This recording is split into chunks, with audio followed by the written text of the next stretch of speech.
Makhumalo Ngidi, and I am the Chief Marketing Officer from Proudly South African. I'll be facilitating the discussion this morning.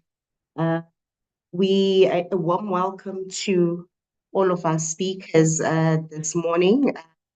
We do have experts who will be taking us through, what today's discussion seeks to look into.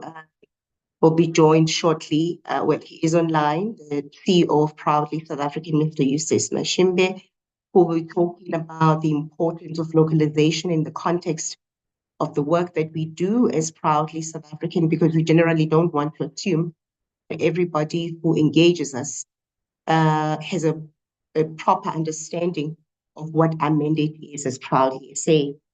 And we'll also hear from a member of the campaign, Tetra Pak Southern Africa, represented by Masale Manoko, who is the sustainability manager, and we'll be looking into design for circularity.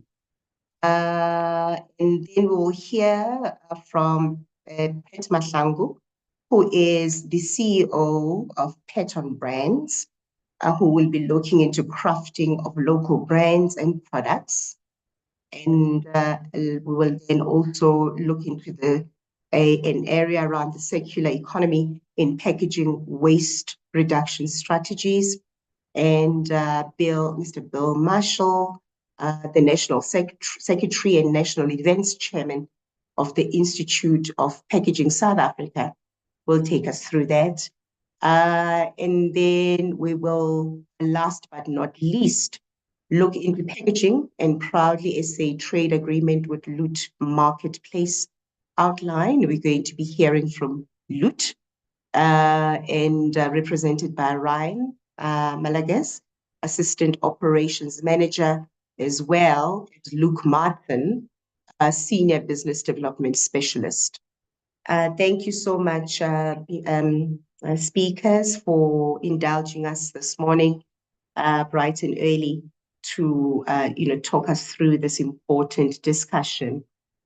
And so we are live on the Zoom platform. We're also on LinkedIn, we're on Facebook, and we're also on X. We're hoping you had a great weekend, everybody. Let me tell you this. Proudly South African was booked and busy this weekend. We had our own local wine show, which was a huge success. And alongside that, we took part in the 702 Walk the Talk.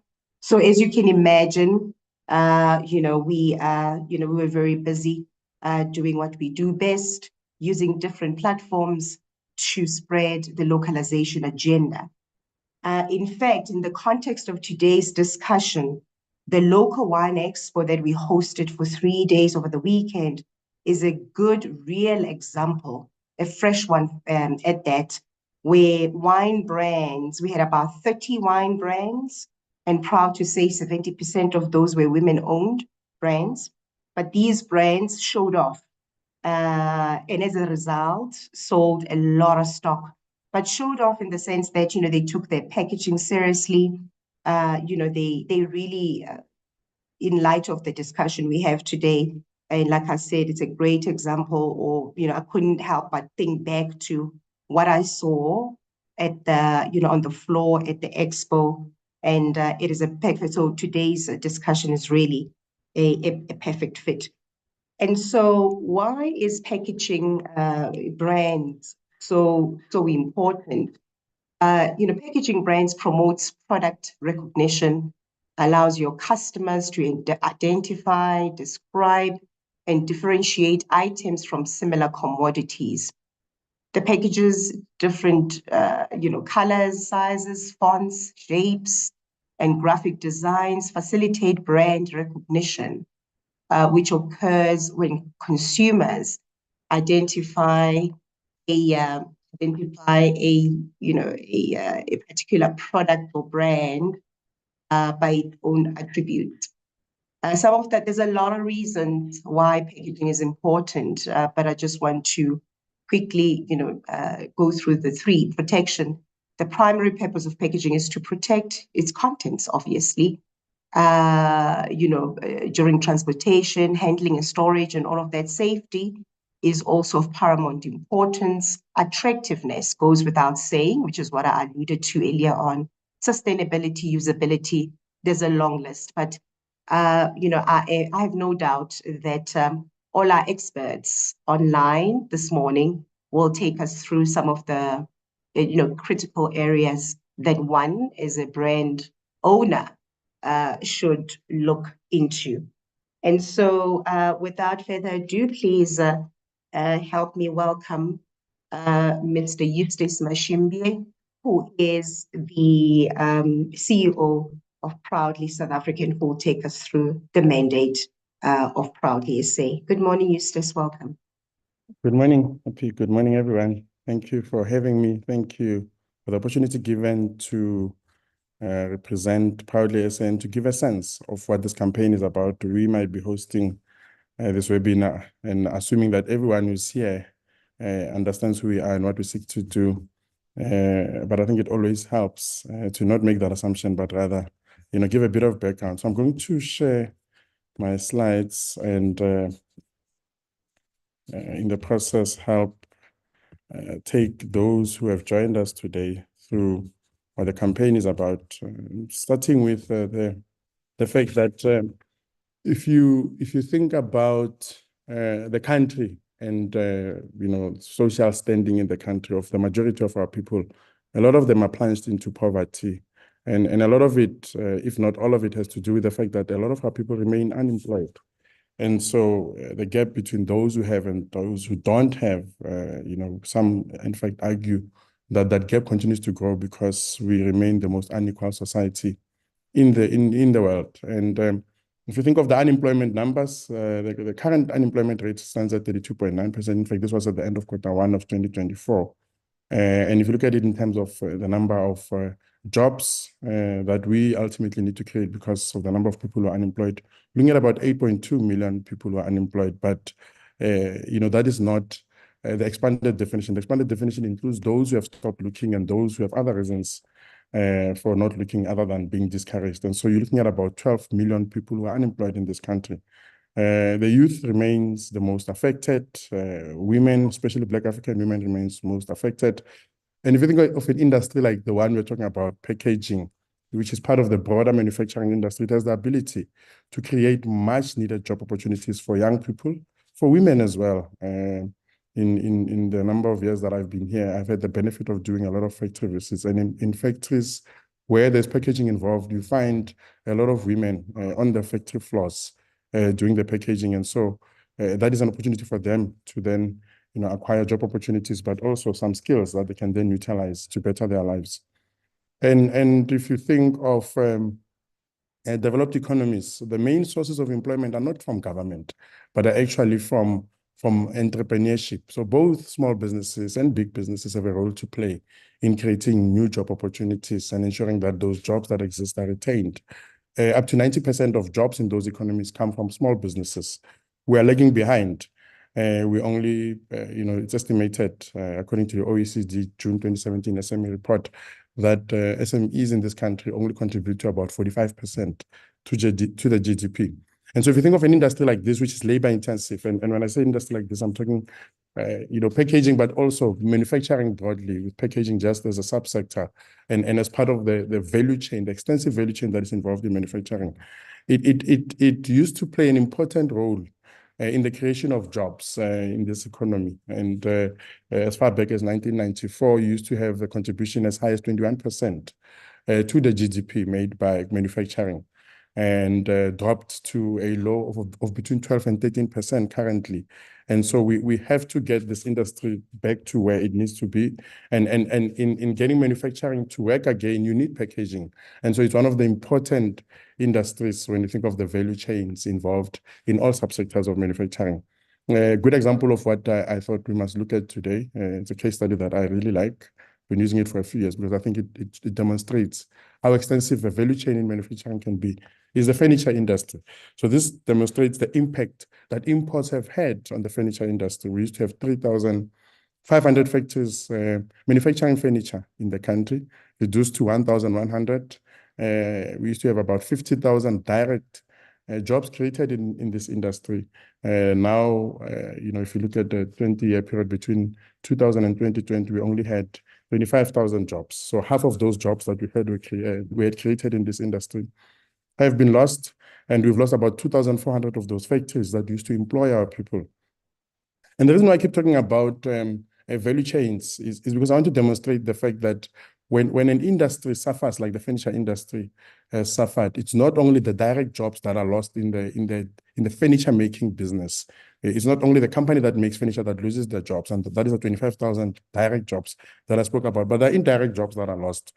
And these include jobs that come from all of those industries that they provide components and raw material that are utilized to manufacture furniture. A good example is the plastics industry supplies synthetic fibers, which are then converted into textiles items by the textile industry. The textile and leather industry also utilizes raw materials known as natural fibers, hides and skins, which are supplied by the agricultural industry. They are converted into leather, which is then utilized by the furniture manufacturer. Same applies for metal parts that come from the metal industry. The chemical sector provides paints and adhesives, and ultimately, if you look at the bottom of my screen, there's a creative industry that comes with the design, and then there's packaging, which provides pulp, paper, and plastics, which is what we're talking about today. And that also gets affected. So when manufacturing is affected because of imports, all of those industries gets affected. And so packaging, ultimately, despite the fact that it might be seen to be at the tail end of the whole value chain, it is actually one of the most affected every time we buy an imported item, because it simply means that the fully assembled item that comes into the country has taken away the packaging job in the packaging industry, whether it's in this industry where there's pulp, paper, and plastics that are supplied for packaging purposes, or other industries where it's boxes and there's other material that are utilized for packaging purposes. The program director, when she started, spoke about the wine industry that we had. The packaging includes bottles that are utilized to package the wine. And so this industry has to succeed, but in order for it to succeed, the purchasing decisions that are made in favor of locally made products must be such that it can also benefit from the fact that people are choosing to buy locally made products. And that is our mandate, basically, as part of SAFCAN, is to ensure that anyone who buys a locally made, who buys a product, anyone who chooses to buy a product when they wake up, because all of us do buy something, whether you're buying for your business, for your home, for the company that employs you. The role of SAFCAN is to advocate for the buying of locally made products, and is to make sure that as you make that purchasing decision, you choose locally made products. And this phenomenon of buying local is a global one. It's not unique to South Africa. We see it all over the world. In fact, there are buy local campaigns for countries, for regions, for towns. And the United States even has legislation, and they're not the only ones who have legislation. I just chose to use the United States as a case study with legislation as part of their macroeconomic policy framework dating as far back as 1933, and they continue to introduce legislation and Buy American provisions that support the manufacturing industry. They're of the view that if they're making anything in the US, then that which is consumed in the United States must be that which is made by them and not coming from outside. Because localization or buying local or local procurement has some of these as benefits of buying local. And this includes what I touched on, the fact that these companies, the packaging businesses, will benefit, and the jobs in that business will be retained. As more and more manufacturers receive orders in South Africa, choose to do the right thing by manufacturing locally and buying even their raw materials, such as packaging locally, the packaging business will be able to retain the jobs they've created. And as more and more products are required because of increased demand, they'll be able to create new job opportunities. And like I said, the most affected being the youth, being Black African women, can then get an opportunity to acquire skills. And in the process, the economy develops, and the living standards of those living in the country will continue to improve. And we will see increased contribution to the GDP. We've even done a study, and the study basically was aimed at looking at what the benefits are, statistically prove beyond reasonable doubt whether our understanding of localization and its benefits really is accurate. And so we got the Pan-African Investment Research Services to do a study looking at what the impact would be if you were to increase investment in manufacturing as well as all its subsectors. And these are some of the results that came out of it.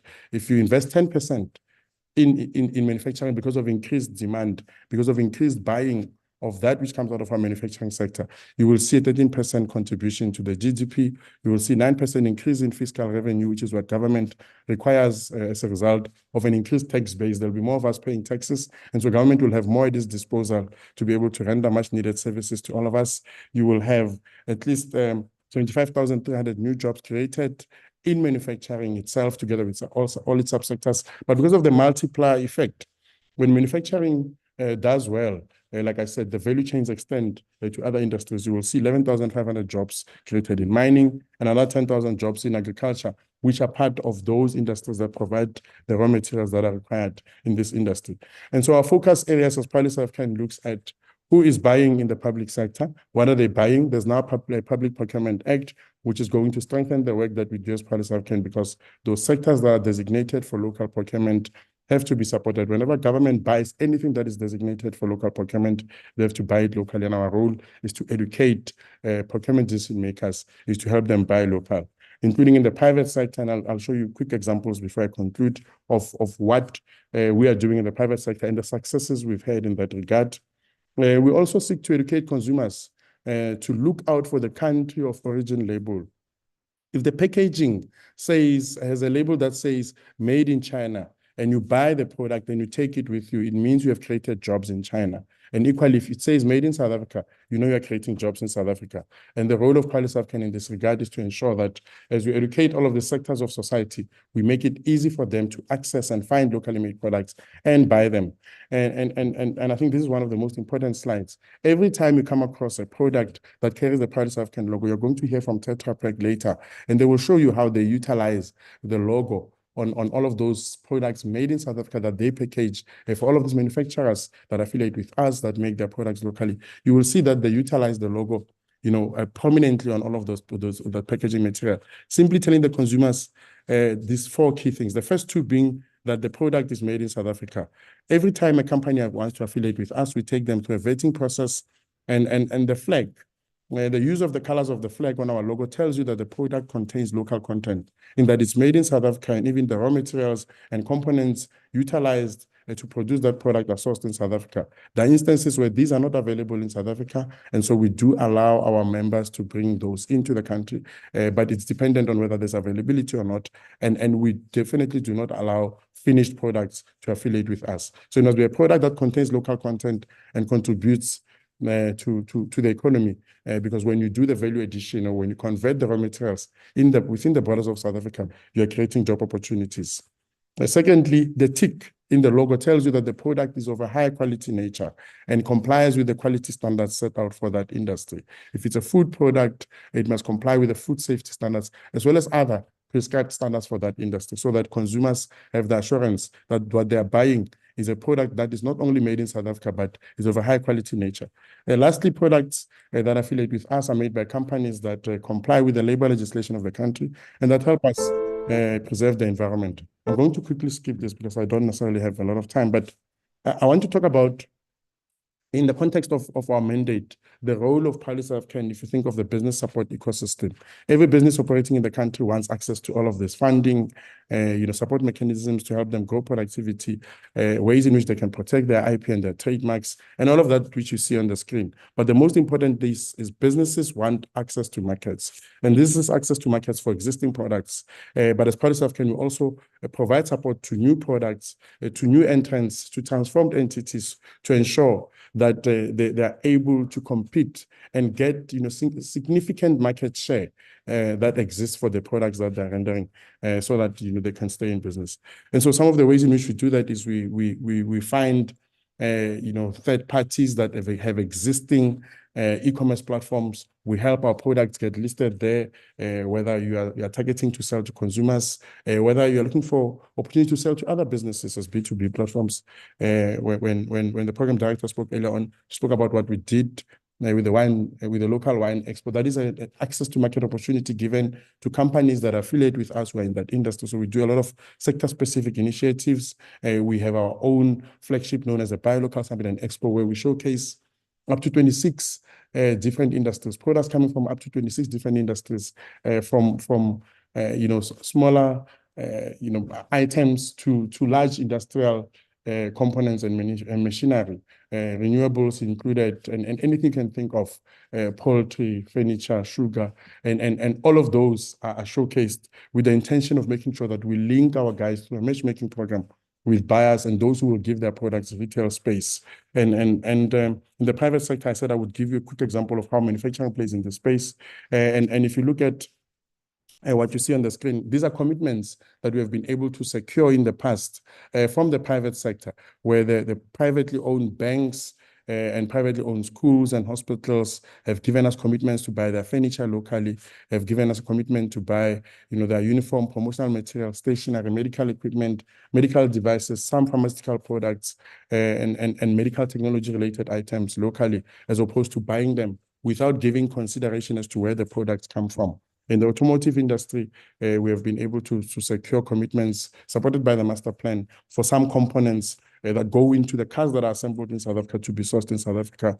And if you look at the last one, manufacturers, we have asked them, as manufacturers who stand to benefit from the commitments made by the other industries, to also look at where their raw materials come from, but with specific emphasis on packaging. So we have been talking about this. I mean, this is a slide that we developed back in 2018 when we started getting commitments and we started showcasing, examples of instances where we have been able to secure commitments and basically encouraging other entities to also give those commitments. And we've always said to the manufacturers, once other industries give commitments, the benefit accrues to them because it means these people will buy from them. But they also must play their part as manufacturers and look at where their raw materials come from, specifically packaging.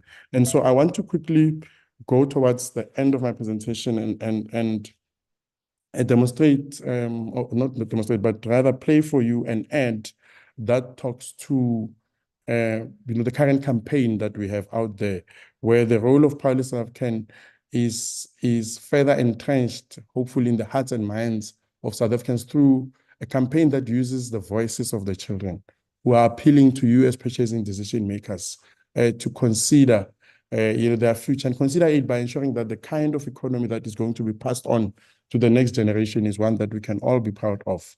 And so we are currently rolling out this campaign on different platforms, and we hope that if the funders and the broadcasters come to the party, we will be able to have this on as many TV screens, on as many platforms, on as many digital platforms as possible, so that we can reach as many South Africans as possible, who can then be the ones who, when they walk through the aisles of retail stores, look for products that are packaged in locally made products, packaged through locally sourced raw materials, and take this home knowing that they've made a contribution to the economy.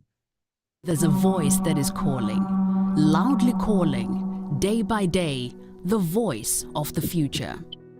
When I started my business, all I wanted was to create jobs and a legacy for the next generation, because I see opportunity when others see impossibility. It all started with a thought and then a seed in the garden, which grew into my very own farm that feeds the whole nation daily. Cotton, silk, and a little bit of treasure, I create masterpieces that give South Africans an identity, comfort, and confidence, because when you look good, you feel good. From the factory workers to the warehouse and then over the seas, I want to show the world what Proudly South African looks like.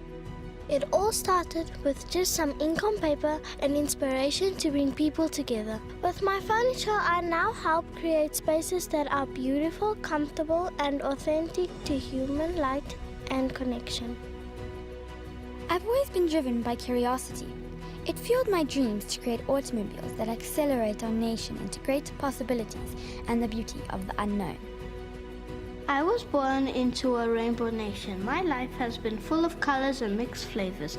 And when I started my bakery, I wanted to share the joy with the world and with South Africans in particular. All I ever dreamt of was to be a bird and fly high. And now I have the wings to help others fulfill their dreams of flying high too. But it can only be a dream until you make it a reality. All they need is your faith, your trust, your loyalty, your appreciation. And most importantly, Your support. because supporting local businesses helps create jobs and secures our future. South Africa, their future is in your hands. So what are you going to do about it? Be proudly South African. Buy local to create jobs.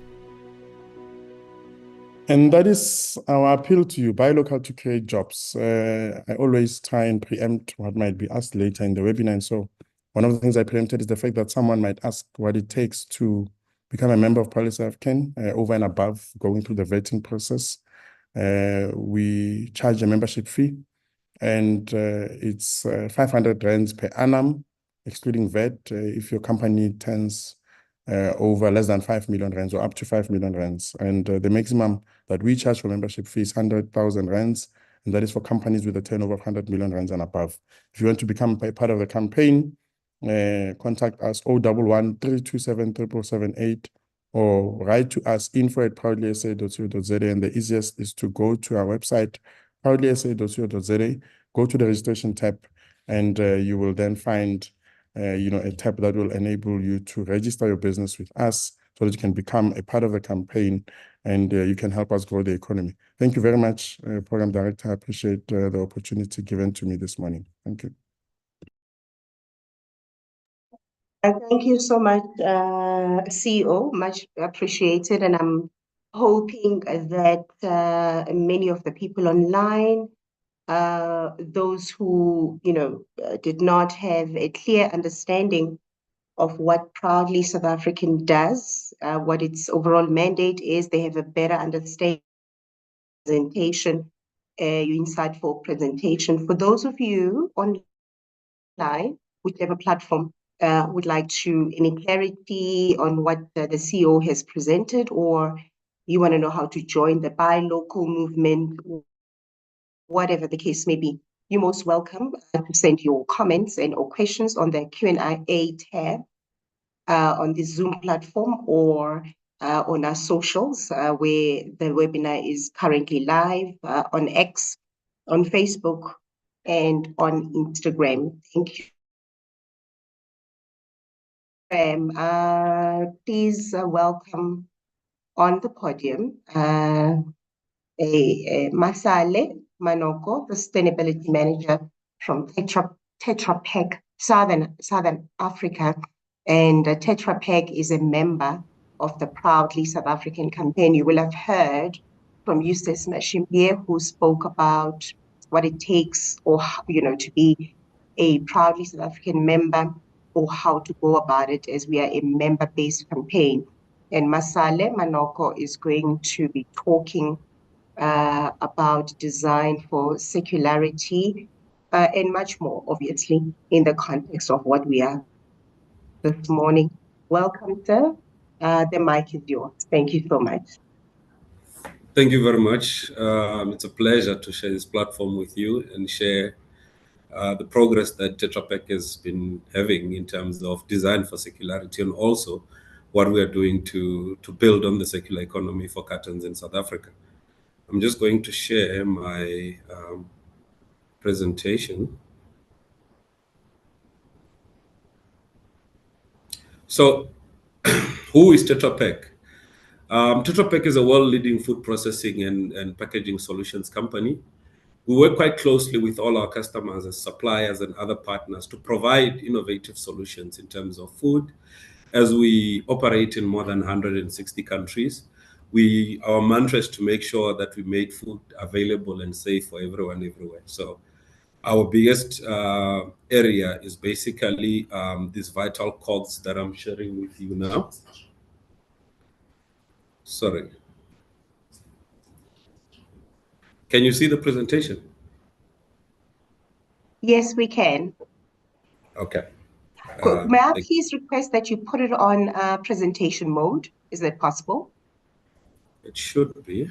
Okay. Let me just try again. Sorry. No problem. Maybe let's try it again. Let's see. Is this better now? No, your presentation is not on screen. We can't see it. Yeah.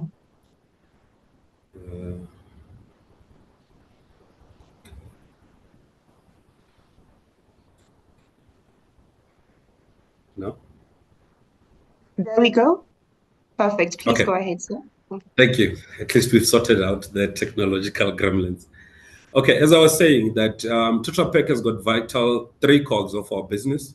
The first one is processing, where we basically process a variety of raw ingredients into products such as milk, plant-based products such as your um, macadamia milk and others, cheese, powders, ice cream and beverages, and some prepared foods that are also placed into the markets. But we don't just stop there. We also have a dedicated services team, which is basically there to make sure that all these processing units that are deployed in our customer sites operate optimally and ensure that they can deliver the products at optimal cost and ensure that these products basically have the long shelf life that they should be. The last one is basically packaging, which is absolutely crucial and why we're having this discussion today. Because innovation in packaging is quite critical if we're going to move forward into the future. And Tetra Pak produces a variety of packaging products that offer convenience for the consumer. But we've also worked quite hard to innovate in our packaging designs to make sure that they are designed for post the consumer where they need to be recycled. And I'll be sharing more information on that as we proceed. But just to look at Tetra Pak in numbers, basically, we are, as I said, we operate in more than 160 countries. We've got more than 24,000 employees globally, and 201 of these employees are in South Africa. Some of them are at our factory, which produces packaging material in South Africa, and is the only one that produces aseptic packaging in country. We didn't just stop there. We also work quite hard in sustainability because it's the core of who we are. So Tetra Pak has been able to recycle more than 1.3 million tons of packages globally, working with more than 200 recycling facilities, and 2 of those are in South Africa. But when we talk design for circularity, what do we actually mean, and what is it that we're actually doing about it? So with the progression that you can see on the slide is that we've managed to move from 2010 to 2023. We've managed to grow quite significantly the number of cartons collected. We've managed to grow significantly the amount of recycling partners that we've got. And we've also managed to grow the amount of countries that are now reporting on carton recycling. We're doing this through a dedicated team of 70 employees that are driving collection and recycling initiatives around the world. But we don't just only do that. We focus quite heavily as well in developing local recycling ecosystems. And how do we do this is that we invest quite heavily in the capacity for these local countries to be able to recycle their packages post-consumer. And we've been investing more than 40 million euros annually in these initiatives. But we also understand that innovation is quite critical for us to move our packages further. You will understand that our packages have got a 70% paperboard, they have 25% plastic, and 5% aluminum. But as we move into the future, we need to move to a package that has got more paperboard and less plastic and aluminum. And we've been investing 100 million euros a year into such initiatives, where we've recently launched the first Tetra Pak package that has now moved from 70% paperboard to 90% in Portugal with a customer called Lactoga. This is a result of the work that we've been putting into research and innovation to make sure that our packages become much more easier to recycle and can be recycled widely in paper mills that might not even right now currently have the capacity to process the multi that we've got in them.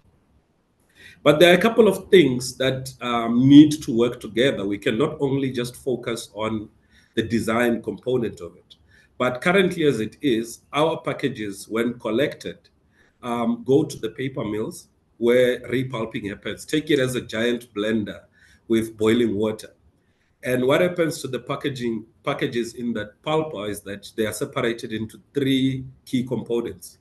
One is that the paperboard pulp is then separated. This can be used as a good raw material for your cardboard, your core boards, and other food packaging that can be manufactured. But then you've got the plastic and aluminum component. And this component, I'll also share further as what we've done in South Africa. But what happens with it is that it is able to be pelletized into pellets that can be sold into the plastic recycling industry, where they can produce pellets, containers, bread crates, dollies, a variety of products that are also being manufactured in South Africa. I will expand on those in the next coming slides. But for us to get to these products where we've got this stage where we've got new products, there are currently vital cogs of a machinery that need to work together to make sure we get there. One, as we said, it's quite important that we continue to put efforts in research and development to innovate new packaging products that have got easily recyclable material. And as we said, we now are moving towards a package that has got 90% paperboard. This is our efforts to make sure that we remove the aluminium barrier in our packages, because aluminium, as we know, is a non-renewable resource. So we are moving more towards these renewable resources. But it takes time and it requires investment. Tetra Pak has been investing more than 100 million euros a year into this. Lactogal in Portugal is the first test, or the first case where you can see that these investments are now translating into actual results that are now producing packages that are easier to recycle for the industry. But you will also understand that for recycling to happen, you need legislation. It is quite important that countries put in the right legislation to ensure that the packages that are either produced in country or come into the country are responsibly collected and recycled post the consumer. Because legislation is the one that basically starts to put in measures such as EPR, extended producer responsibility. And the purpose of EPR is to ensure that producers and brand owners take the cradle to grave principle of their packages seriously and ensure that they are recycled post the consumer. The other one is waste collection. In South Africa, we'll understand that 80% of our recycled waste is collected by waste pickers. And it's quite important that we make sure that all recyclables that come into the market have an opportunity to come back into the recycling in the circular economy. And waste pickers in South Africa for us play quite a vital role to make sure that happens. But however, we need investment to move to formalizing them and providing additional sorting facilities where they can basically operate in a much safer environment and can collect more for recycling. So this is something that we need to move on. We now start to see municipalities providing different types of bags for consumers to place recyclables. And we need to drive this much further and invest more into it. But post the sorting and collection, we need capacity to be able to recycle the different products. So for cartons in South Africa, as I will also expand on, we've built quite considerable capacity to be able to process cartons into the variety of products that I've spoken about. And also post the recycling, we need to be able to have a market for these recycled materials, because this is what also contributes to the jobs that we have in country. We need to be able to process this in country and make sure they are circulated within our markets. And polyol as well has now in South Africa been developed into a raw material for the plastic industry.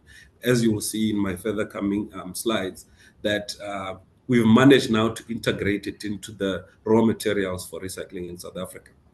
But this whole process needs all of these things to work in sync. And through partnership and collaboration, it's the only way that we will make sure that we arrive at the high recycling rates, creating this local industry through the circular economy in South Africa. But what have we done as Tetra Pak to develop this? So we are not only walking, but we're talking the talk, we're walking the talk, sorry. So in 2012, we started investing into the South African market to develop capacity for recycling beverage cartons, where we had a recycling line at Gayatri that was commissioned. And then we realized that we needed to do more. And in 2015, we then invested in the first pelletizing line at Gayatri Paper Mills as well, which was producing polyol pellets for the local plastics industry.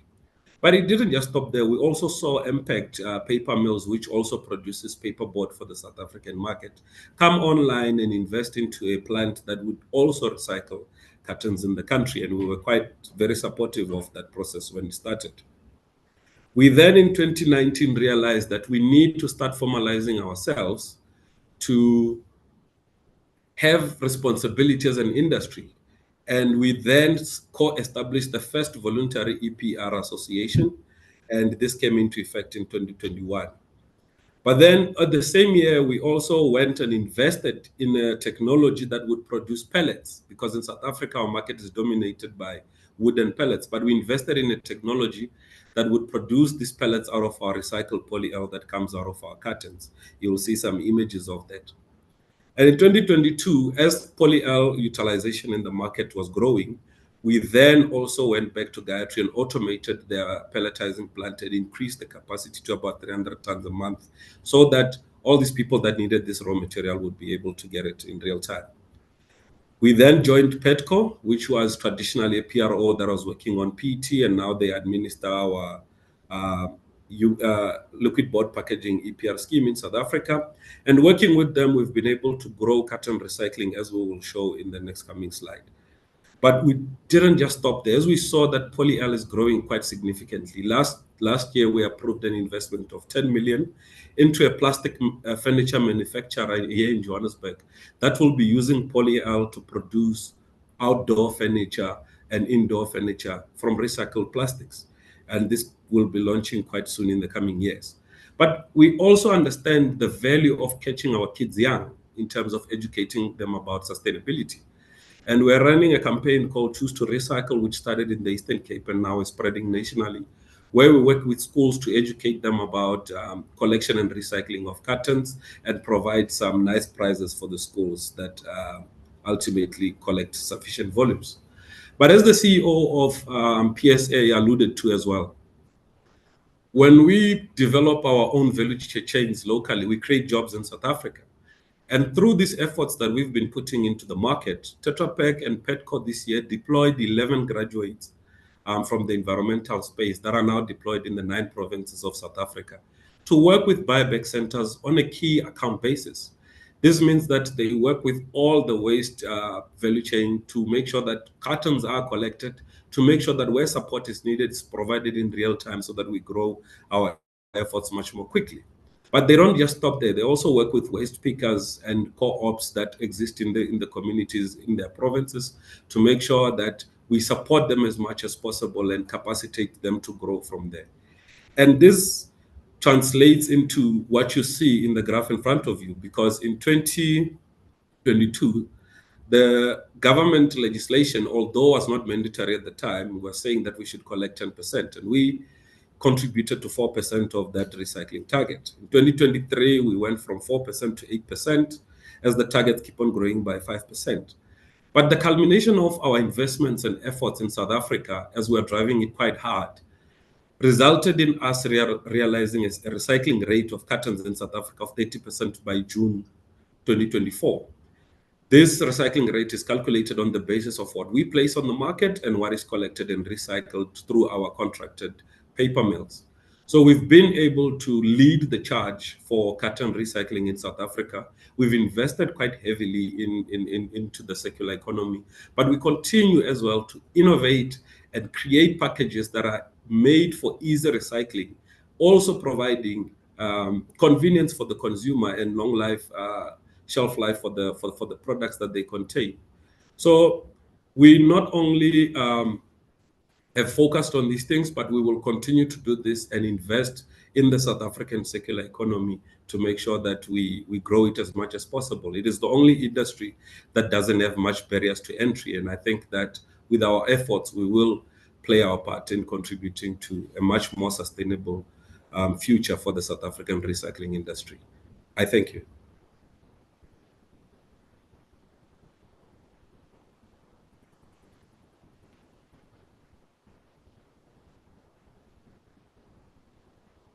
I was a little technologically challenged for 1 second.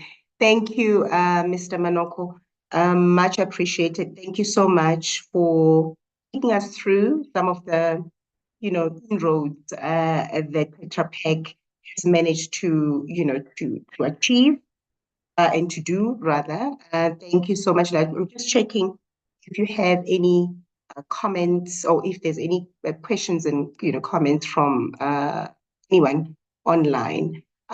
We do have a Q&A session much later on, just before we close the webinar, and I can already spot 2 questions for the CEO. And this one I can answer now quickly. And Noxolo Ndobeni wants to know if she can get the presentations. And the answer is yes. Please write back to Kutlwano from Proudly South African. I would imagine that you've seen an email in the communication that's been sent out, and she will then be able to assist you with whichever one that you would like to have. Noxolo, thank you so much. I see the Proudly South African team is currently responding to your question. And we're going to move right into it and ask that Mr. Pet Mahlangu, CEO of Pet on Brand, address us, where he will be talking about crafting of local brands and products. And by the way, Pet Mahlangu's business is also a member of the Proudly South African campaign, and this is us just showcasing how we've managed to make the circle bigger. And those of you, I see 2 people online have asked, how do we join the movement? We'll tell you all about it before we close the session. Pet, are you ready? You are. Your presentation is on screen. Thank you so much. Welcome. Thank you so much, and good morning to you and everybody that's on this call. Thank you for the invite and the opportunity to speak about one of the topics that I'm very passionate about, being crafting of local brands. And I think what I hope to achieve with this presentation is that, after I have presented, is that at least one of the people on the call goes and implements or tries out the that I'll be sharing. So, as per the introduction, I run sort of 3 interconnected businesses in the marketing and media space, being Lerato Agency, Pattern Brands, and of course the Top 16 Youth-Owned Brands Awards. So I'm also very much involved in various industry bodies and also in academia, and have gotten some recognition by the Institute of Marketing, as well as play a part, and again last year, the Million Guardian. So they didn't bring you a fly-by-night speaker in a nutshell. So we have a challenge as Africa. I'm going to start my presentation broadly and bring it down home. So according to the Brand Africa report, for only 14% of brands that Africans admire are made in Africa. So one can look at this and say, is this an opportunity or a challenge? And being an entrepreneur, I'm leaning more to the side of an opportunity, that we need to take on this challenge to craft brands that Africans will admire. And I'll tell you why it's important. One of my mentors is Tebe Galafeng. He often says that for Africa to rise, it must not blame the past. It must not go beg, from the East, from the West, and from Europe, asking for money or borrow money. As we know, many African countries are overly indebted. I mean, I think last I checked, South Africa spends about R1 billion every day to service debt. So in order for us to change that, we need to craft brands that South Africans and Africans in general will fall in love with, and obviously ultimately change the economic trajectory of our countries. But also, you may be wondering, why is it important for us just broadly, to do branding? It increases brand recognition, and we all know that consumers cannot buy that which they are not aware of, that which they cannot recognize. So it's very important that, we do branding just to increase recognition. And I think all of us here, for example, have that one brand, we buy repeatedly, not because of it's cheaper or because it's easily accessible but because we've now become accustomed to it and we've now become loyal customers of that particular brand. So branding improves loyalty to your brand. And also, positive word of mouth, which is one of the best forms of marketing or advertising. When people start telling other people about your brand, you've won. And I mean, it's also cost effective. And by the way, there's a stat in the marketing space that says it costs you 5 times more to acquire a new customer than to keep an existing customer. So word of mouth and brand loyalty become very important when you're crafting brands. Then higher advertising effectiveness with customers. So it's very important that as you do your branding, then it allows you to connect effectively with your customers. Lower price sensitivity, again, linking it to point number 2 around loyalty. When people are so accustomed to your brand, it doesn't matter sometimes how much you charge for it. When you packaged your brand so well, like I think 2 weeks ago, there were news actually of a very luxury brand, Dior, in where the Italian authorities found that a brand that costs $57, a mere $57 to produce, was selling at a whopping 2,600 and something dollars. 57. I mean, I think the markup is like 2,000%, something crazy like that. But people are buying it, and people are not bothered by how much it costs because of what the brand stands for or how they feel when they purchase or when they carry a Christian Dior bag. So it's very important, as you craft your brands, that when people are just, accustomed to your brand, they then therefore do not mind the price. So you can charge at any amount. And you also, you get to attract good talent to come work for you. When you have a good brand that's well packaged, that's well recognized, people also wanna be part of the movement or be part of your brand story. And therefore you can attract good talent to come work for you. And again, even internally, when you have attracted that good talent, then they become engaged employees. They tell the story on your behalf. They wear, your brand with pride, or a branded T-shirt when they go to parties and meet their friends because of their affiliation, and they take pride in working for your company. So those are some of the benefits of the brand.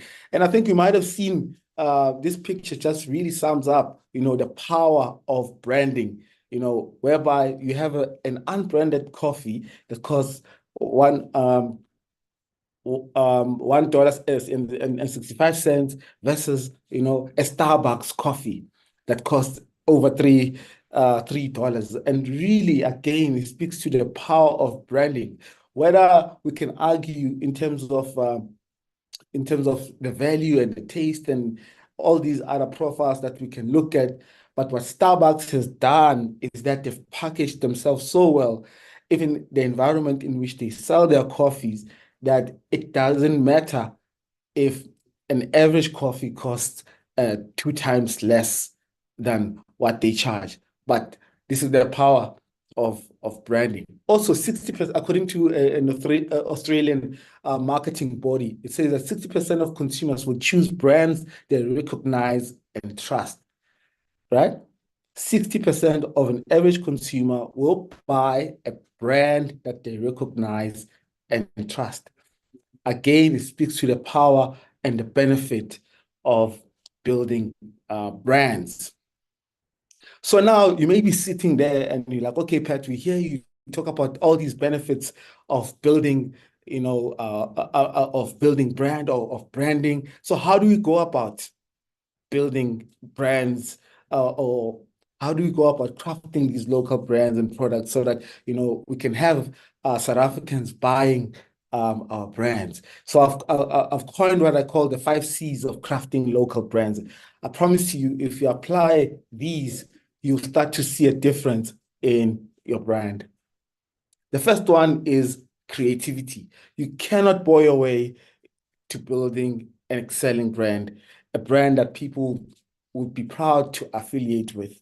And there's one person, some of you might have seen his videos on TikTok, but I think he took a very unconventional way of marketing a dealership, something as conventional as a dealership, and make it exciting. And his name is Bobby Petkov.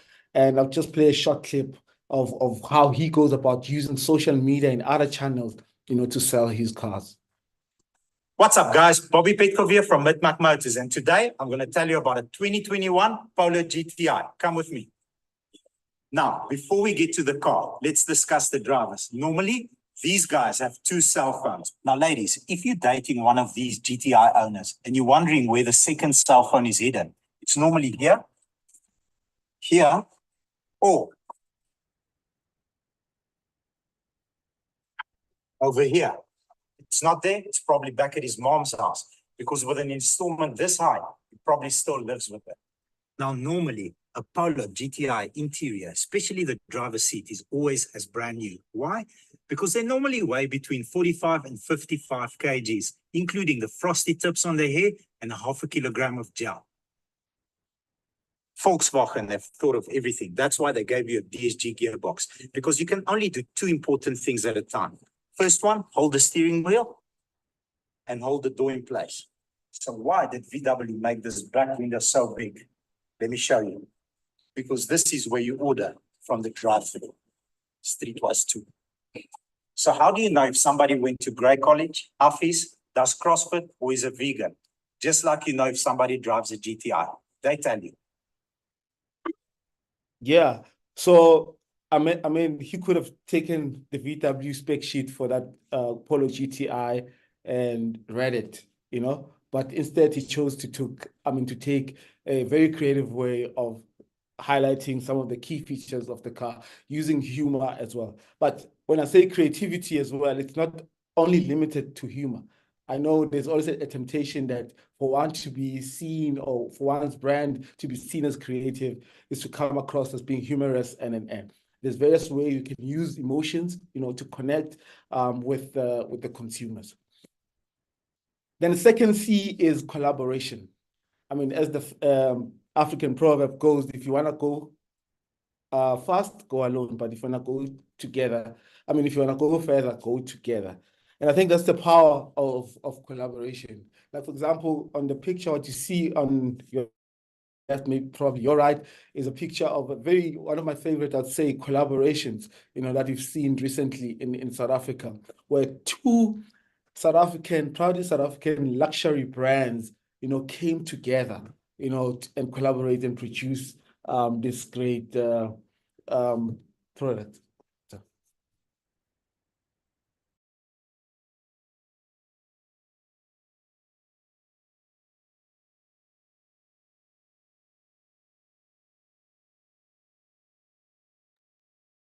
Apologies about that. So a very luxury brand called Premium, Field Bar, collaborated with Maposa to create this beautiful product that you see on the screen. And when they announced this collaboration, they sold out within hours. Within hours, the Field Bar X Makosa what do you call this, cooler boxes were sold out. And that speaks to the power of collaboration. And there are many benefits of collaboration, which one allows you, to tap into your collaborators or partners, audience, and vice versa. And any great collaboration has to be mutually beneficial. Collaborations that tend to not work is those where the scale is not balanced. But again, if it's done right, you'll derive the benefits. Then another key factor is around storytelling. Traditional marketing talks at people, but content marketing talks with them. So it's very important that we create stories in our quest, to build great brands. People connect better with stories versus hard facts and stats and numbers. Try to tell a story. And the nice thing about storytelling or content creation is that every brand has a unique story. And that's the superpower of that particular brand. So tell that story with pride, how it all started, how it all came together, how you are doing things differently and how you're challenging the norm of your particular industry. Tell that story. Because again, many brands assume that, by just having created or set up various social media platforms, it's good enough. That's a start, actually. So once you've created those or set up those social media platforms, then now the challenge is upon you to now produce content, feed your platform with content, but content that's also engaging, content that is relatable, content that will inspire your customers, to take action. So content creation is now where it's at. There are many brands, for example, that use content creation very well. And one of them, unfortunately, is not a South African brand, but if you look at Nike, for example, it's one brand that uses storytelling, to highlight some of its products. They never tell you to buy or they never tell you the benefits of their products, but they always tell stories of those that use their products, how they're able to achieve, great results in their sporting codes. And here's an example. If we show emotion, we're called dramatic. If we want to play against men, we're nuts. And if we dream of equal opportunity, delusional. When we stand for something, we're unhinged. Super, it's gonna need to calm down. When we're too good, there's something wrong with us. And if we get angry, we're hysterical or rational or just being crazy. But a woman running a marathon was crazy. Officials tried to pull her off the course. A woman boxing was crazy. A woman dunking, crazy. Coaching an NBA team, crazy. A woman competing in a hijab, changing her sport, landing a double cork 1080, or winning 23 Grand Slams, having a baby, and then coming back for more. Crazy, crazy, crazy, crazy, and crazy. So if they want to call you crazy, fine. Show them what crazy can do.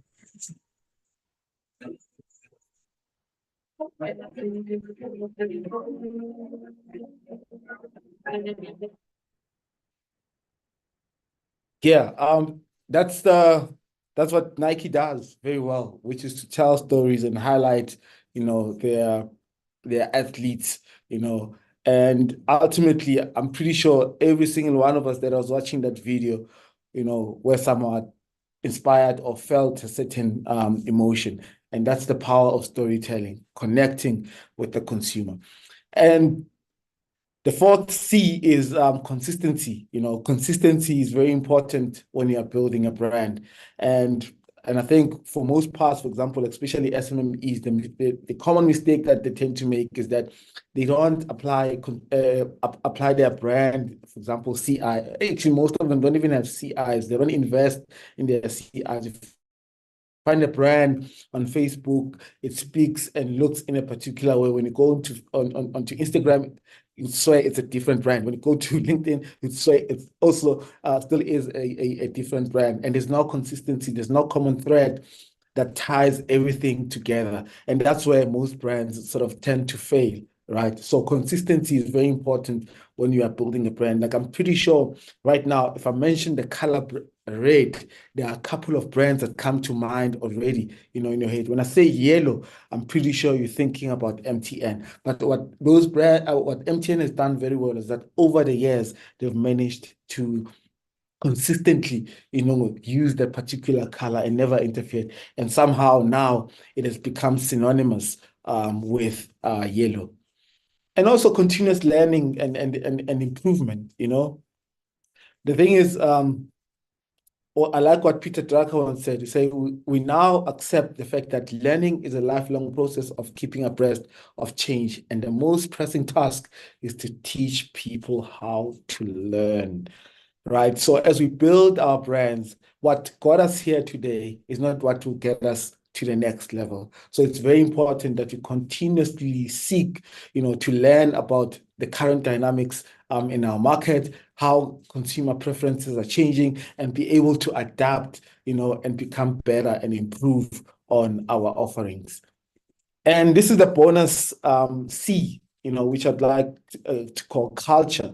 What great brands are able to do currently. And as you all know that the flavor is now local, the flavor is now African and South African. So the brands that are able to tap into the cultural zeitgeist are brands that win. So as I've mentioned before with the other C's, right? It's very important that we tap into cultural zeitgeist, and we are on the pulse, and we create content that's relatable to our consumers, to produce products that people take pride in wearing. For example, this is a Tebe Makuku shirt, by the way, who's a renowned South African fashion designer and brand that has managed to even go global.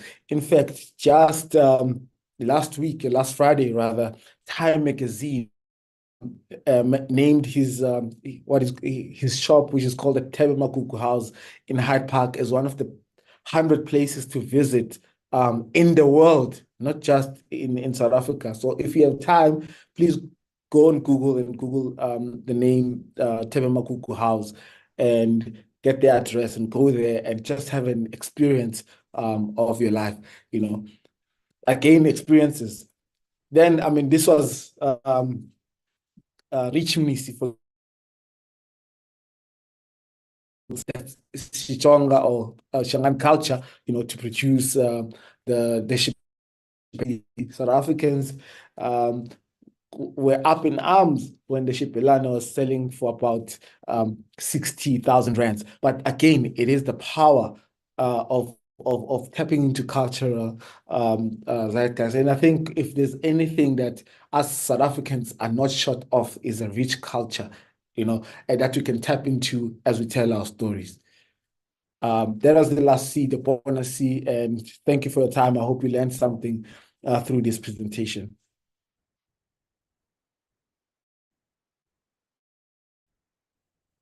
I think I'm done.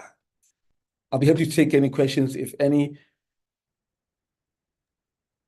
All right, thank you so much, Pat. Very insightful. And just to see what some of particularly the local brands navigate around building a brand, taking care of their packaging, manufacturing, and all of that is really inspiring. Thank you so much for all of that. I will look out for questions for you and closer to the end of the webinar. Mr. Bill Marshall is going to address us now around the issues of circular economy in packaging and waste reduction strategies. Bill Marshall is a National Secretary and National Events Chairman. Thank you so much, Mr. Marshall, for heeding our call and showing up this morning. I do know that you don't have a presentation to show. You're going to talk us through but you're going to speak off the cuff. Am I correct? That's correct. Thank you, Happy. Thank you very you. much for the introduction. I'm sure a lot of our audience here today probably is not familiar with the Institute of Packaging. So I thought I'd just give you a brief overview as to who and what we are. The Institute of Packaging is an association of individuals who are involved in the packaging sector in one way or another, either directly as packaging technologists or through purchasers of packaging or users of packaging. What our objectives are as an association is to improve standards, to have excellence of packaging, skills development in the packaging industry. That's really our prime focus. Our main strategy for doing this is through education. We have formal and informal packaging courses. We have a 4-tier packaging education program, which starts off with an overview to packaging technology, a 1-year diploma, an advanced packaging diploma that we run, and then an international certified packaging professional designation that we can award through the Institute. So that's how we sort of primarily promote and develop skills development within the industry. We also like to reward excellence when we see it. And for many, many years, we've run a program called the Gold Pack Awards. Now, the Gold Pack Awards are, as I say, rewarding packaging excellence, recognizing producers of packaging and users of packaging who have done something remarkable. How this works into my presentation today, which is about the circular economy, is to be a very interesting trend that's happened. I've been involved with the Gold Pack Awards for many years. And originally, we used to, every now and then, we would see a piece of packaging that was sort of displaying environmental awareness, environmental responsibility.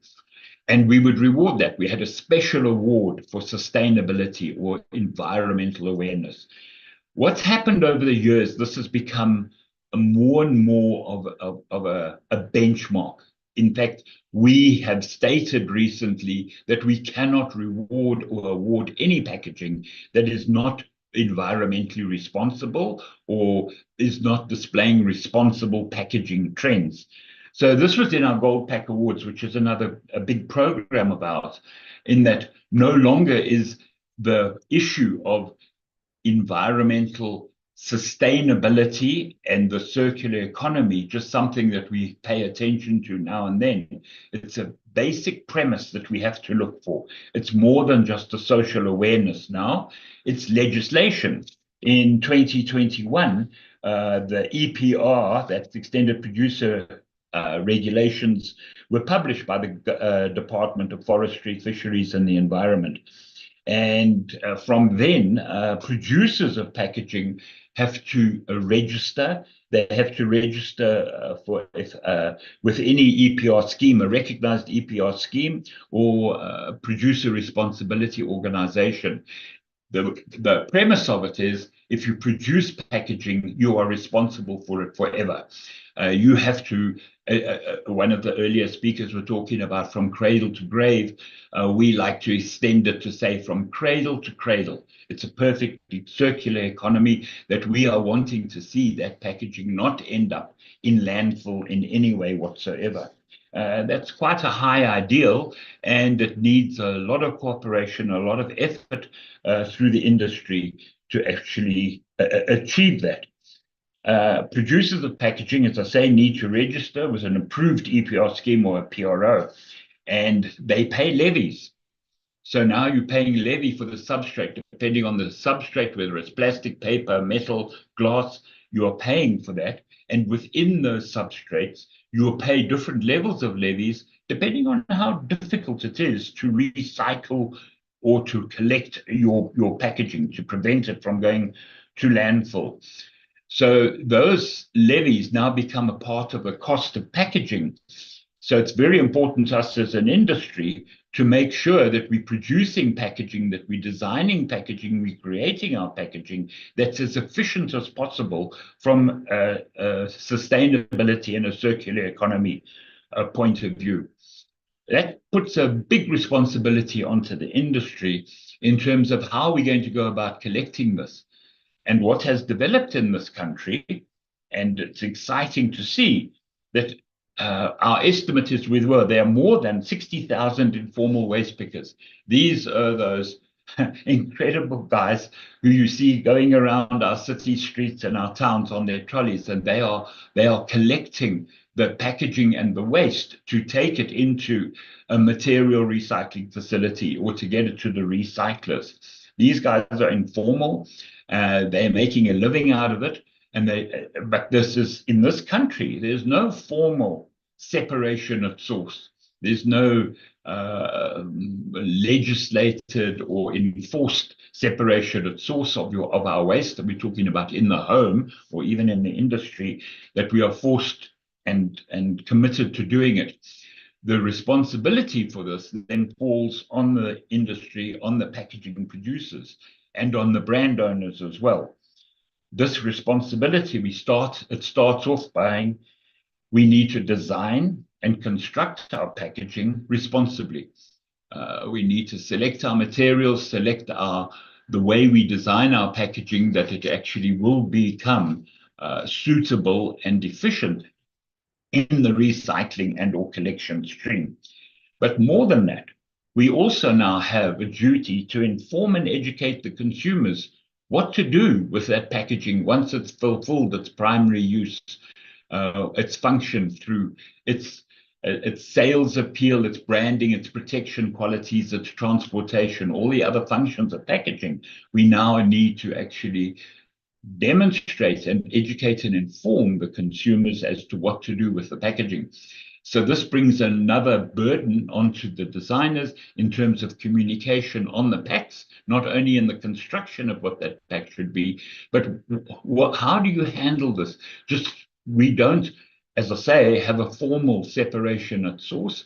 So we need to encourage our consumers to understand which packaging can be recycled, where should it go, how do you prepare it, how do you make it the most useful and easier for the waste pickers to collect and take it to the recycling facilities. One crazy example is just the plastic top on a bottle.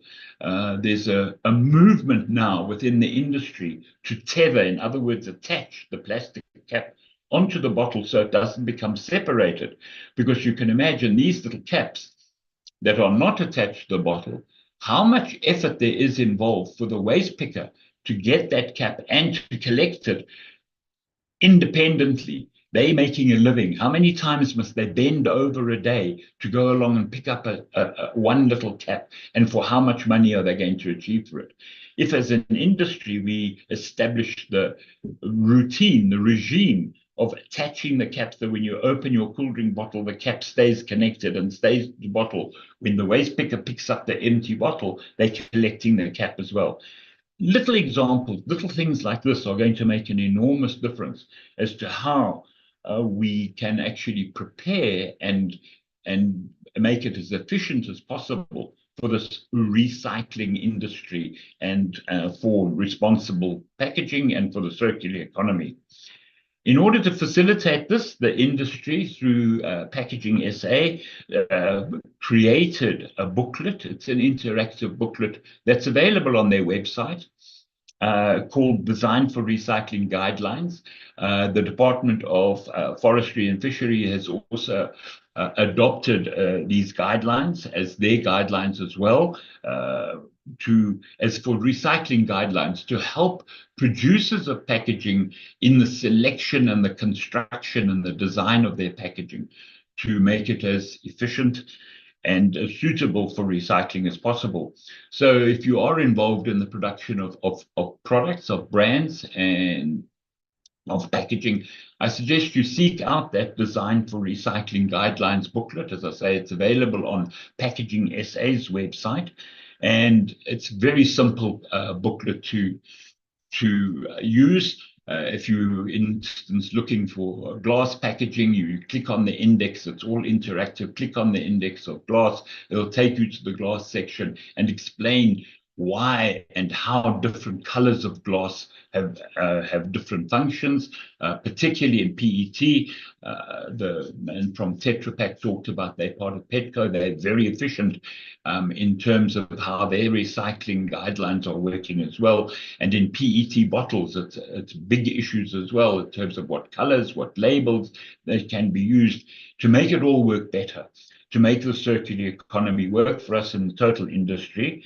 In selecting your packaging. And as I say, the big responsibility on us is to communicate, which is why it's been a great privilege for me to be able to come and share this information with you today, and to encourage you to seek out the ways to make all of our packaging in any sector that we are in as responsible as possible. And have a look out for our Gold Pack Awards, which are the entries close this week on Wednesday, and we'll be announcing the finalists and the award ceremony later this year. And I think the entries that we see will prove the point about how the circular economy is a major part of the packaging industry and a major objective of ours, and we're making great gains in achieving our objectives. I tried to make my presentation as short as possible, as I saw that we are running slightly over time. So happy, I hope I've made you happier by being brief and concise and to the point. And thank you very much for the opportunity to share this information. Mr. Marshall, 10 out of 10. You did a great job. You did make me happy. Thank you so much.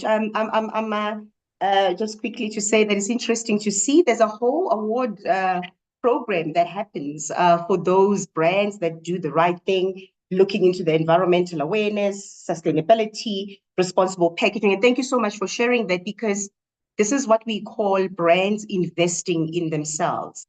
If you, let alone winning the award, but that being part of it and be nominated, is that it makes your business, navigating your business, a bit more easier, so to speak, because, other people see you as somebody who takes their, your business seriously. You associate yourself with the proper,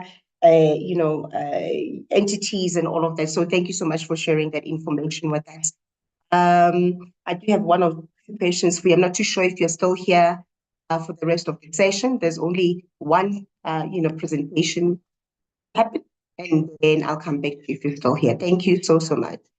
And for those of you who joined the webinar slightly later or after it had already started, when I did my opening remarks, I alluded to the fact that some of you may be aware that over the weekend, we proudly South African hosted the local wine expo in its third year, and backed by popular demand, an incredible access to market opportunity for local wine makers, many of whom women-owned,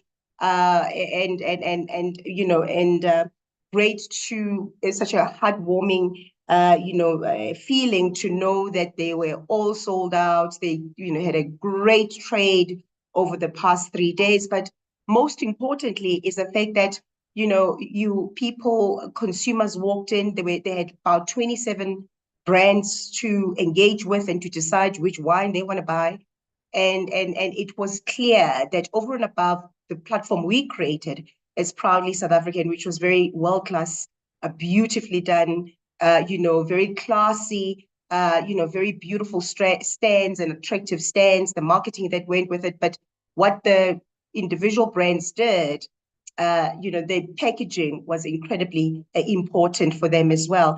And it goes without saying that, as a people, we're generally attracted to what looks good. That's the reality. If you are seen to have not taken your product seriously, and the package is a little bit dodgy and it's not attractive enough, people will just move on to the next product because there's so many options out there. With that said, I do see your comments online. We're about to take the comments just now, but I just want to give an opportunity to our next speakers, which is a joint effort between Ryan Malagas and Luke Martin. They are both from Loot Marketplace. Loot Marketplace is an affiliate and a partner and a member of Proudly South African. We all know that ignoring the power of e-commerce trading is not an option if you're in business. And so Ryan, Luke, the Assistant Operations Manager, Ryan, and Luke is the Senior Development Specialist from Loot Market. Please take it away and share the platform. Thank you so much. Thank you very much for that introduction, Happy. Yes, so as Happy mentioned, I'm from loot.co.za. We are an e-commerce platform or retailer. It's the birth child of our local Cape Townian, and it started in 2003. The business is now, as you can calculate, is 21 years old. Started from humble beginnings back in 2003 with only books that we sold, books and DVDs. And it's built a platform or a foundation where we now have millions of products that we advertise on our website. I'm just going to start my presentation quickly. If you just give me one moment.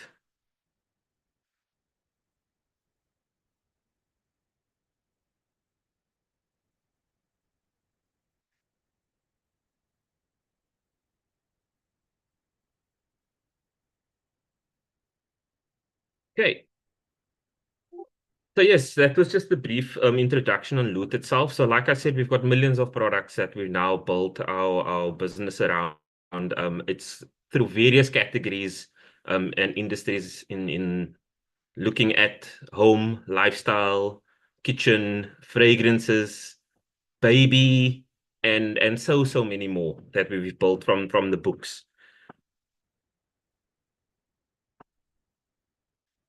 So obviously we're speaking on e-commerce packaging and innovations. So obviously the main goal is to ensure our end consumer receives the parcel or the products in immaculate condition. An order goes through a very, I wouldn't say rigorous process, but a very thorough process. So we obviously go through the picking of items. We have over 15,000 locations in our warehouse where we store our products that we do sell. They are easily identifiable. It makes it easy for our warehouse to pick the items that's on a specific order. And then it goes into the packing park process. There we will do QC on our products, quality control. We clean the products if need be. We check for any damages. And if there are perishables, we check for any expiration dates. We obviously don't want to send out those things to any customers. And before we do package an item, it goes through, we have protective measures that we put in place. So we make use of bubble wrap, which is recyclable. We wrap our products in there before packaging to ensure the safety of the product and just to add an extra barrier of protection in the box itself. And for items that are unboxable, that are too big for boxes, we actually use cushion craft, which is a mixture of paper and bubble wrap that we'll wrap around the product to ensure extra protection on that as well. So these are just some images of the protective measures that we do take into consideration. We also have paper fillers that we use within the boxes, also recyclable, just to minimize space wastage, could we call it that? Because this obviously ties in with which we think is the most important, one of the most important parts is the volumetric mass of parcels. Volumetric mass is important when we obviously take our courier costs into consideration. So at Loot, we pride ourselves in a collaboration with our suppliers where we actually have a number of custom boxes that we've created with our suppliers over the time. And this fits in perfectly with the volumetric calculations that our courier partners do take into consideration, as well as with our core business, which is obviously our books. As I mentioned before, it is the foundation that we've built our business on. So in our warehouse, we have currently over 35 different box sizes, and this is to accommodate our various products. Our box selection is done systematically, as our systems calculate which box to use based on the dimensions of the product or products. Our system also automatically selects which product or products go into a specific parcel. And this is based on not only the item, but also the contents thereof. Example, you don't want to pack liquid items in with books that could easily be damaged should there now be leakage while in transit. So our system will also look at splitting deliveries based on the number of products in an order. This is to obviously minimize the number of parcels per order, also to ensure that we don't overpack or to minimize the integrity of the boxes that we are using, and thus avoiding unnecessary damages in the process. But our warehouse staff, they are very vigilant, to put it for lack of a better word, in looking at consolidating parcels. The system could give multiple deliveries on an order, but they have found, if they do find that the number of parcels can be reduced that goes out, this is then communicated to our operations team to investigate the product, and we will then try and prevent it from splitting parcels going forward.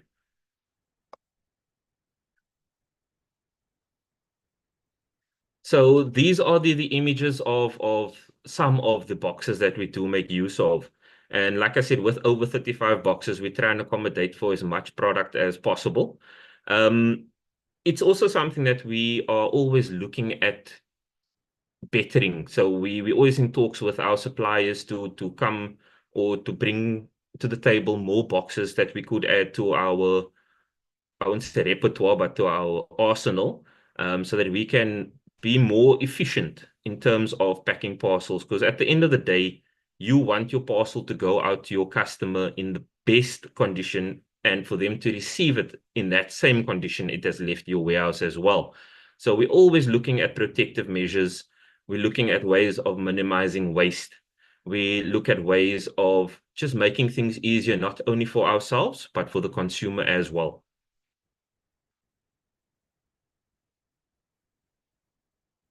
So why do we innovate? So from a customer perspective, there's obviously customer satisfaction, product protection, quality of service. The customer needs to be happy that they received exactly what was ordered and in mint condition in order for them to continue using your company. Product protection, the customer needs to know that when ordering from us, a company, or from whoever, that their goods are protected and they will receive the goods undamaged. And then the quality of service is when a customer receives the product ordered in the condition expected, and that customer is happy and will continue to purchase, which ties in with what Mr. Pat Mahlangu says about positive word of mouth. In terms from a business perspective, there's this brand awareness, customer retainment, driving sales, and sustainability. So brand awareness, by delivering through quality product, quality services, we can confirm our brand with our customer, who in turn will continue purchasing from us as a company. The said customer will then hopefully spread the word regarding the company, thus driving sales by word of mouth. And then with sustainability, we are always looking at ways that we can minimize our carbon footprint in the country and the world as a whole. So we're always looking at ways that we can better our packaging. We've partnered with recycling companies where they will come and collect waste from us, and obviously take it to their recycling plants accordingly. But it's always a work in progress. It never stops. It's always something we keep looking at on a daily basis. Yeah, that's about it from my side. I'm now going to hand over to my colleague Luke that will go in or share more information. Hi. I'm just gonna share my presentation real quick. Okay, there we go. Can you all see it? Yeah. Okay, cool. Just to touch on to what Ryan said and the future of packaging. We have found that there is quite the e-commerce packaging experiencing a tremendous expansion in the pursuit of eco-friendly sustainability.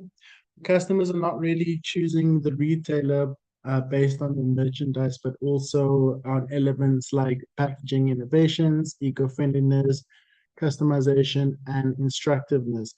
Packaging definitely plays a significant role, and businesses shouldn't hesitate to approach these new ideas. What I want to talk about, okay, just a little bit more about what Ryan spoke about, initiatives for branding, eco-friendliness, and recycling. There's one other thing that we are looking at is dropshipping options. This doesn't just lessen the use of materials used, but also can reduce carbon emissions. Just another way that we are trying to keep economically friendly. I was just going to touch a bit on Loot joining the movement, or how we play our role with creating jobs. We have partnered with Proudly South Africa. Essentially that means is any new registrations, new sellers or existing sellers who are registered to Proudly South Africa can join our platform at no subscription charge to them. So they join us absolutely free. In doing so, we help them grow their businesses with our dedicated account managers, one-on-one training sessions to not just help small businesses grow their brand and exposure.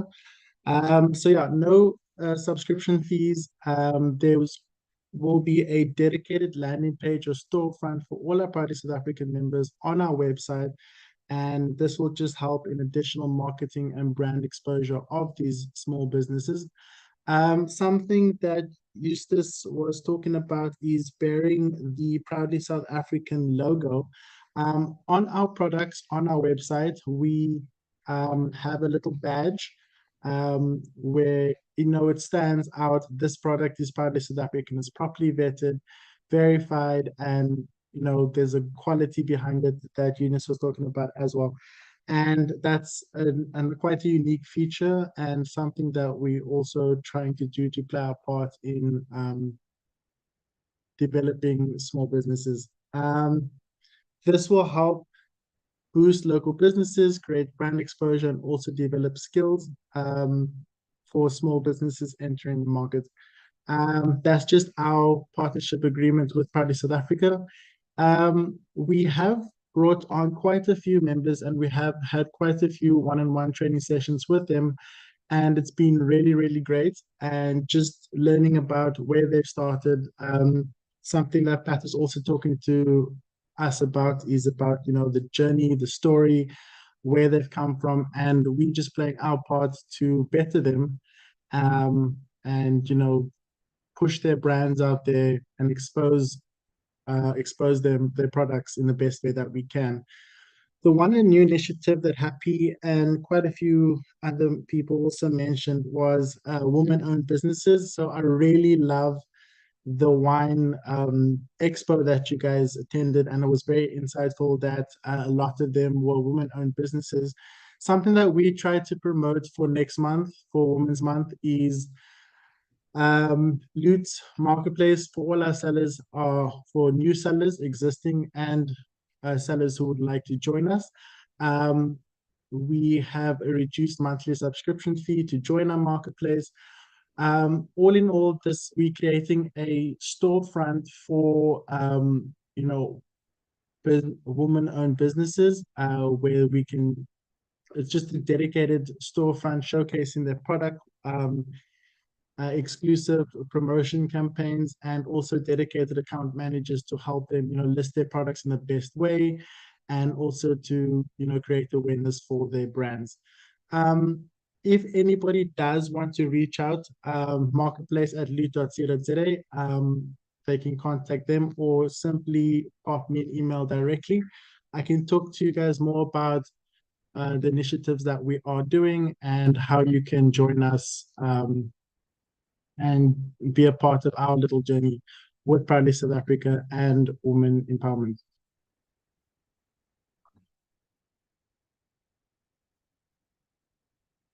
Sorry, I'm just, what is this?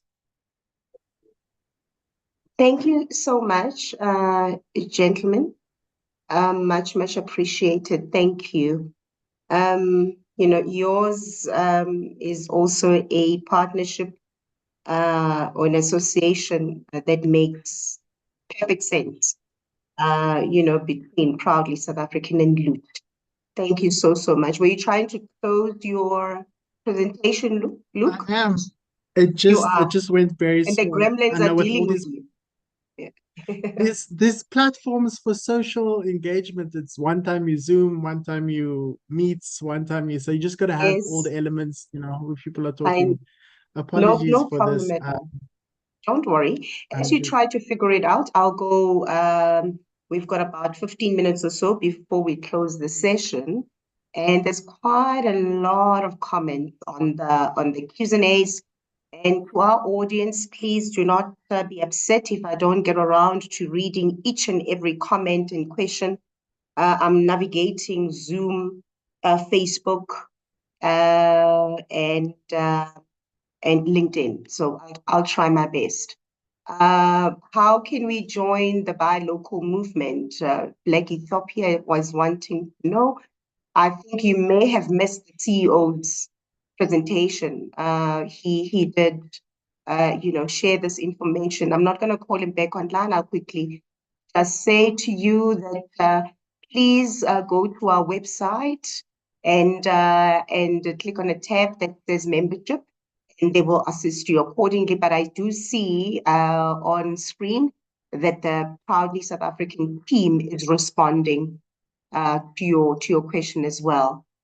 Another question is from Tekwe Kaifala. CEO, I see you still online. Would you like to take this one? Can Proudly SA assist with promotion campaigns to advertise our businesses, products and services on social media? And if so, how can we go about that? That's relative. We're not going to take up everything, your marketing space, but CEO, please come in with the greatest of pleasure. I'm hoping you heard the question. Thank you. I heard the question. I was hoping you would take it. It's the talks that you do. So if you don't mind, yeah, sure. All right. Okay, I'll take it. And so, yes, we do, assist you as a business to promote campaigns that you put out on all of that. But like I said, in moderation, because this can be misunderstood. We don't have the time and the capacity to take up your marketing campaigns. That's not our job. And when you do join Proudly as South African, we don't promise you that. It's not possible. We've got over 2,000 members. We'll never be able to achieve that. But what we do is that when you join Proudly South African, we will promote your product on all our social media platforms. We have an incredible PR team. You may have seen what we do with other products where we basically advertise or, promote your products and your services on our social media platforms. And of course, when you are one of the members or products that we take to an industry specific activity, like we took wine members to the Wine Expo over the weekend, we will promote your brand. We will tell people out there that you will be at the event with us. We will mention you on radio interviews that we do. We will mention you on, on TV interviews that we do. We may not be able to cover each and, if we've got 27 winemakers, there's no way that you can go to a ENCA interview and mention 27. So, but we're always mindful of giving each member an equal opportunity in whatever we do. Tekweng Maifala, I'm hoping that gives you an idea. My answer gives you an idea of, of how we can assist you. And then I'm going to skip to a question or a comment. I'm not too sure at this stage. Proudly South African, please advise what is the percentage breakdown for a product to carry the PSA label? Look, the CEO alluded to 4 criteria that we look at. The first one is local content. So basically, Anonymous, what that means is that 50% or more of the making of the product has to happen within the borders of South Africa. We understand that you may have to get raw material from other parts of the world because as a country, we simply don't have all the material we need, raw materials rather, that we need. So, but the actual making of the product, it doesn't matter what it is, whether it's shoes, handbags, leather jackets, whatever it may be. You've got to demonstrate to us that that product, when it was made, it actually created jobs for South Africans. And then the second one is quality. It's one thing for us to say people must buy your product, but it must be good quality product. The other two are softer issues, but just as important. Environmental standards. In the course of doing your business, are you mindful of the environment around you? And in the course of doing business, which is the fourth criteria, labor laws, do you conform to the labor laws of the country? So I'm hoping that this question was from Anonymous. I'm hoping that this provides some sort of clarity in how we operate. One of the questions for Tetra Pak, Sani Mohojo says, I was inspired in my varsity period to embark into recycling. So how does one break the chain within the space of waste innovation and recycling with a little bit of help from the likes of Tetra Pak? Would you like to take that, please? Okay. Okay. Yeah.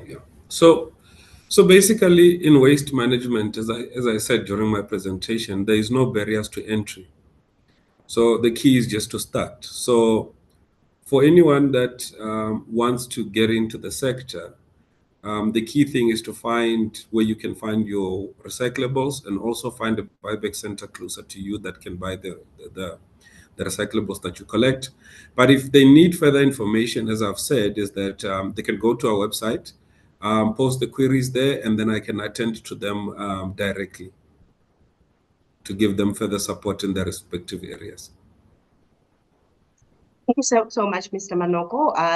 Sani, I'm hoping that sounds good to you. Another question is for Pat. This one's for you. How does your pricing work?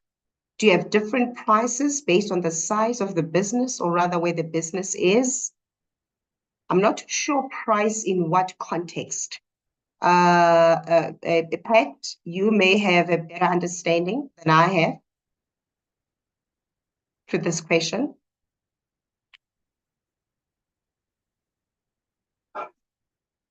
Okay, I'm going to jump on to Tetra Pak again.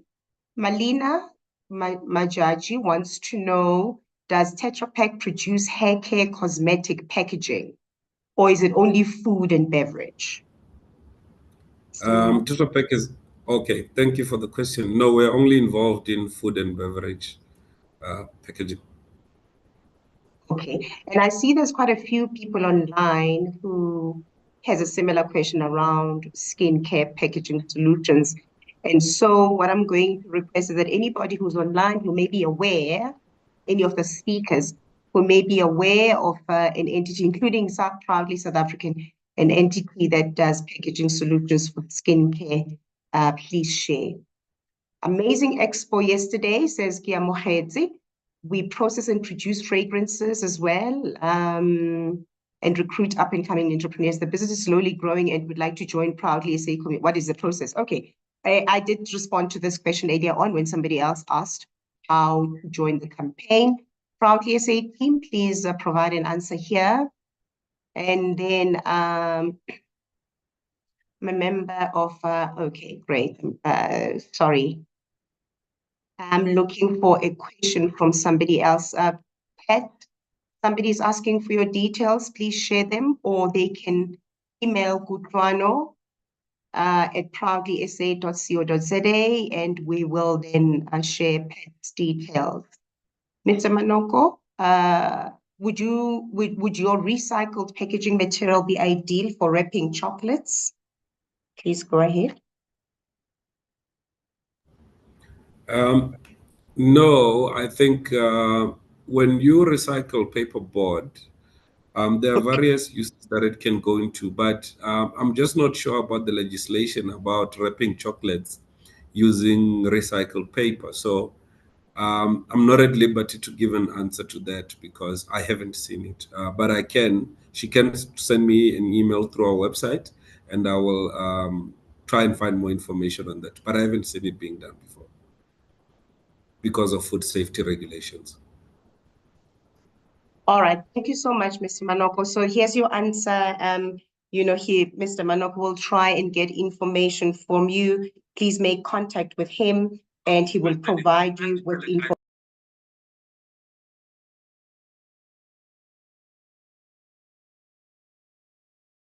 My apologies for that. I was trying to see a question on LinkedIn, but wanting to switch off my volume, obviously. I think we pretty much covered, all the questions we had online. Let me just have a quick look again to make sure that I did not miss anything. I mean, there's quite a few, but a lot of them are asking around how to join Proudly South African, and I don't want to necessarily, spend time on that because we've provided the answer. And then there's something around, please bear with me because I'm trying to give an opportunity to as many attendees as I possibly can. Good day, this is from Tulufelo Mwahi. You've mentioned that you also distribute perishables. Do you have refrigerated warehousing for beverages? Tulufelo, I'm not sure who your question is directed to. If anyone on one of the speakers feels this speaks to them, please show your hand. The question is, somebody mentioned that they also distribute perishables. Do you have refrigerated warehousing for beverages? Tulufelo, I think we needed more, to this question for me to enable me to ensure that the right person responds. And then I think it's safe to say we good with some of the questions that we've tackled or comments. There's a lot of comments around great presentations, very insightful, and all of that, which is great. And I do acknowledge those comments. Does Tetra Pak have any affiliated buyback centers in Sanin in Limpopo? Mr. Manoko? Okay, yes, we do have buyback centers that are affiliated in Zanin, Limpopo. I think the name of the buyback center is called Protonka. So, but if they cannot get hold of them, as I said, there's an inquiry page on our website where they can go post it and we can give them all the relevant information. But we do have in Zanin. Oh, sorry. All right, thank you so much, Mr.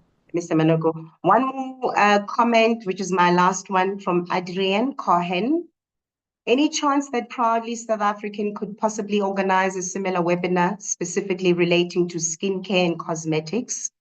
Would really appreciate this. And Adriana is from Fino Cosmetics. Adriana, allow me to answer that. I mean, it's great suggestions. Thank you for making putting this suggestion forward to Proudly South African. We will most definitely consider that, particularly given the fact that I think you're the fourth person to make reference to skincare in South Africa. So we will look into that and try and plan one accordingly. As soon as we possibly can. All right, thank you so much, everybody. Thank you we've come to the end of the discussion. It is 5 to 12, where we're scheduled to finish the webinar at 12 noon. So we did great with time. A heartfelt thank you to our presenters for keeping time. I'm going to request that the CEO of Proudly South African, Mr. Eustace Mashimbie, to do the thank yous. Thank you so much for indulging me. My job is done for this morning. I appreciate you being a great audience. Eustace? Yes, thank you, Makumalo. Sincere thanks to all of the delegates who chose to join us. I see we had a full house from when we started until we finished the interaction via questions, both on the platform itself as well as on all our social media platforms, is indicative of the fact that the content was relevant and people found it useful, and people are hungry for information and assistance. We hope we were able to assist, and that you will leave this webinar better informed and well equipped to go back into your businesses and implement what you have learned today, and you know, that your business grows from strength to strength.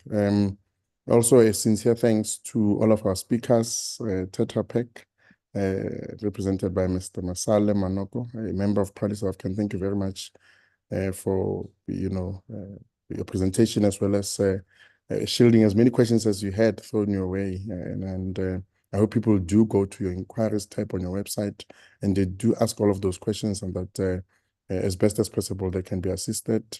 Mr. Pet Mahlangu, a friend of Proudly South African, thank you for your time today. We appreciate you presenting on you know, what is your specialty around brands and how to improve on your brands. I mean, the videos were very insightful. Thank you for that. Another friend of Proudly South African, Loot, Mr. Ryan Malagas, we appreciate the time. We appreciate the presentation. I hope those who joined in took note of the fact that you said, as part of the partnership with Proudly South African, those who are members of Proudly South African can join Loot, can register their products on Loot and participate in various programs, including, you know, what you have planned already for Women's Month, which is starting a couple of days from now. So thank you very much for the presentation.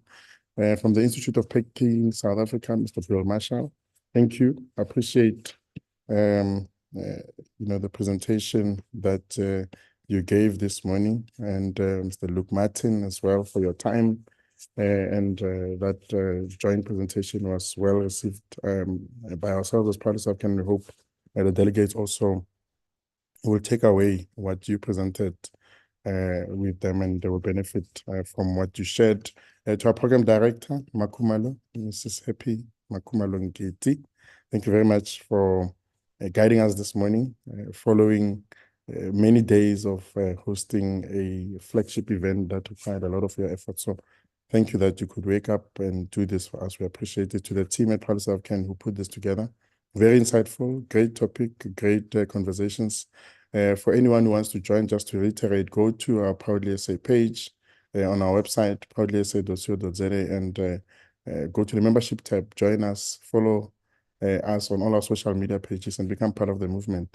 Thank you very much. We appreciate your time, and we wish you the best for the rest of this week, the rest of this month, and for the rest of this year. Have a good afternoon. Thank you very much. Bye. Thank you so much. Goodbye, everybody. Cheers, guys. Cheers. Thank you. Appreciate the opportunity.